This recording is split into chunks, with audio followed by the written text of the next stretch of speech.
자, 선생님이 여기 207페이지에 10번 문제를 잘못 풀었네. 자, 찾아보세요. 어디에서 선생님 잘못 풀었는지.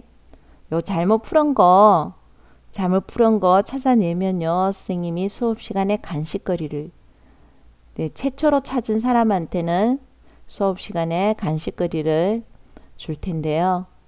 큰 실수를 했어요. 선생님 눈에는 보이는데 큰 실수를 했는데 물론 답은 이게 아니에요. 답은 이게 아니지. 답은 아닙니다. 네. 실수를 하나 했어요? 눈에 보입니다. 찾아보십시오. 답은 여기다 답을 적어주면요. A는 3이고 B는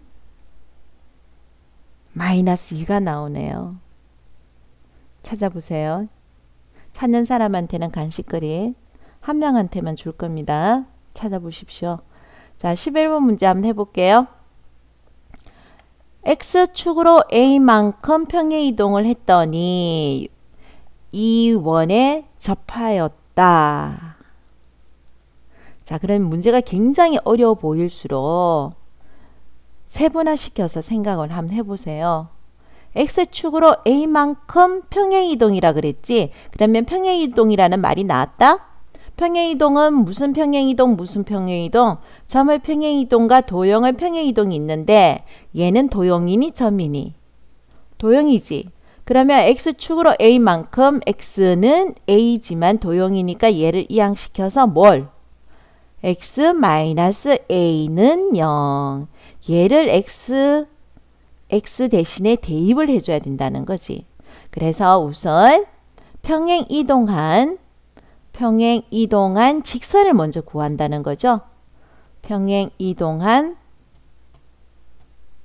자, 직선을 먼저 구해 봅시다. 평행이동한 직선을 구하자.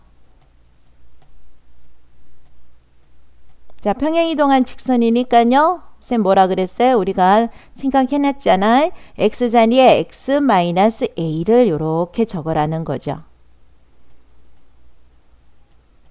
자, 그러면은 얘를 정리를 다시 해볼게요. 3x-4y 마이너스 3a 마이너스 5는 0. 이 직선이 어디에 접한다? 원에 접한다. 요런 뜻이에요. 아, 자, 우리는 그러면 원에 접한다. 이건 뭐 배운 거 있지? 접한다. 선생님이 자, 몇 가지 방법이 있지만 선생님 좋아하는 방법은 뭡니까? 접할 때는 떨어진 거리와 뭐가 같더라? 반지름 R이 같더라. 이 방법을 주로 쓰지. 그래서 떨어진 거리라는 것은 원의 뭐와 원의 어디에서? 중심에서. 그래서 얘의 중심의 좌표를 구해주니까 몇 콤마 몇? 마이너스 1, 마이너스 2가 원의 뭐가 된다? 중심이 되는 거죠. 이 원의 중심에서 이 직선까지의 떨어진 거리가 R, 1이라는 거다. 요 뜻이죠? 그래서 다시 적어볼게요. 원의 중심 뭐에서? 마이너스 1, 마이너스 2에서 직선 얼마? 3x 마이너스 4y 마이너스 3a 마이너스 5는 0. 과의 거리가 얼마다? 반지름 R과 같다 얼마? 1. 이렇게 되는 거죠. 그러면 점과 직선 사이의 거리 공식. 원시 시대 때 배웠던 거야. 레전더야. 전설이야, 전설. 이 공식은 전설이야. 기억해야 되지? 점과 직선 사이의 거리 공식. 뭐의 제곱? 3의 제곱 얼마? 9 더하기 4의 제곱 얼마? 16. 거리는 항상 절대값. 외워야 돼. 자, x자리에 얼마를 대입해야 돼? 마이너스 1을 대입해야 되지. 그래서 마이너스 3. y자리에 얼마를 대입해야 돼? 마이너스 2를 대입해야 되지. 그래서 플러스 8 마이너스 3a 마이너스 5가 되는 거죠. 자, 이것의 거리가 얼마다? 1이다. 이걸 풀어주는 거죠. 그러면 9 더하기 16은 얼마고?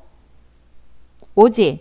자, 얘는 9 더하기 16은 25인데 절대값 25니까 얘는 5가 된다는 거예요. 5. 5죠? 자, 마이너스 3, 마이너스 5, 플러스 8 없어지지? 자, 절대값이니까 이 마이너스는 붙이나 마나 똑같아요. 그래서 절대값 3a는 결국 얼마가 돼주는 거죠? 5가 돼준다는 겁니다. 됐죠? 자, 그럼 뭡니까? 절대값이 3a가 5라는 말은 3a는 플러스 5가 될 수도 있고 3a는 뭐가 될 수도 있다? 마이너스 5가 될 수도 있다. 그게 절대값이죠. 그래서 a 값은 뭐가 된다고요? 플러스 마이너스 얼마? 3분의 5가 된다. 이 말이 되는 겁니다. 자, 그 다음 270페이지에 3번 문제 한번 볼게요. 자, 이 원을 x축으로 a만큼 y축으로 b만큼 평행 이동하였더니 중심의 좌표가 이렇게 되었다. 자, 이 말이죠. 자, 평행 이동은 두 가지가 있습니다. 뭐와 점과 점의 평행 이동과 뭐의 평행 이동? 도형의 평행 이동이 있거든요. 그런데 지금 한번 보세요. 중심의 좌표라는 말이 나와 있는데 중심의 좌표라는 것은 점입니까? 도형입니까? 그렇죠. 점이라는 거죠. 점이 되는 거예요. 솔직히 고백하면요. 나는 도형의 평행 이동보다는 점의 평행 이동이 훨씬 쉽더라고요. 그래서 도형을 댈 수 있으면 점의 평행 이동으로 생각하면 좋은데요. 요 방법이 원에서는 적용하기가 쉬워요. 그래서 원의 뭘 구해줘서 중심을 구해줘서 원의 중심을 평행 이동을 시켰다. 이렇게 생각하면 훨씬 쉬워요. 그러면 얘는요. 도형을 평행 이동해서 뭐의 평행 이동으로 바뀌어 버리는 겁니까? 점의 평행 이동으로 바뀌어 버리는 거죠. 자, 여기에서 중심의 좌표가 5,1이라고 그랬지? 그래서 5,1이 된 거예요. x축으로 얼만큼 평행 이동을 해서 a만큼 평행 이동을 해서 y축으로 얼만큼 평행 이동을 해서 b만큼 평행 이동을 했다는 거죠. 자, 점의 평행 이동 굉장히 쉬워요. 여기에서 선생님은 다 안 풀어줍니다. 이제는 네가 이런 꼴에서 원의 중심의 좌표는 네가 척척 구해줘야 되는 거예요. 자, 이건 네가 직접 풀어보십시오.